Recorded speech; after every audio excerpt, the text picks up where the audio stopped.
So ఇవాళ ఆ రకంగా ఎల్లంపల్లి ప్రాజెక్ట్ నీళ్ళు వస్తున్నాయని మాట్లాడతాడు ముఖ్యమంత్రి అమాయకంగా. నువ్వు అమాయకమేమో కానీ ప్రజలు కాదు కదా.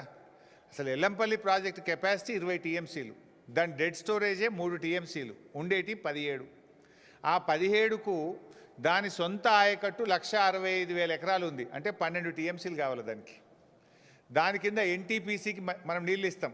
ఎన్టీపీసీ విద్యుత్ ఉత్పత్తికి ఎల్లంపల్లి ద్వారా 6.5 టీఎంసీల నీళ్ళు ఇస్తాం. మంచిర్యాల నియోజకవర్గం గూడెం లిఫ్ట్కు 3 టీఎంసీలు వాడుకుంటాం. లోకల్ రామగుండం లిఫ్ట్కు 1 టీఎంసీ నీళ్లు వాడుకుంటాం.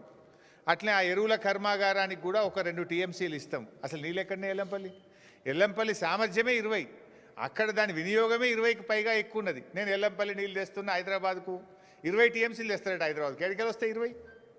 ఎల్లంపల్లి కెపాసిటీ 20, డెడ్ స్టోరేజ్ 3 పోతే ఉండేది 17. ఆ 17లో ఎన్టీపీసీకి 6.5, గూడెం లిఫ్ట్కు 3 పోతాయి. అదేవిధంగా లోకల్ లిఫ్ట్కు 1 టీఎంసీ పోతుంది. రామగుండం ఎరువుల కర్మాగారంకు 2 టీఎంసీలు పోతాయి. దానికే ఎక్కువ ఉన్నది. అది కూడా that will be supplemented again. నేను ఆ 20కి 20 హైదరాబాద్ తెస్తున్నా అంటాడు. అంటే ఎవరి చెవులలో పువ్వు పెడుతున్నావు? ఎందుకు ఈ గోబల్స్ ప్రచారము?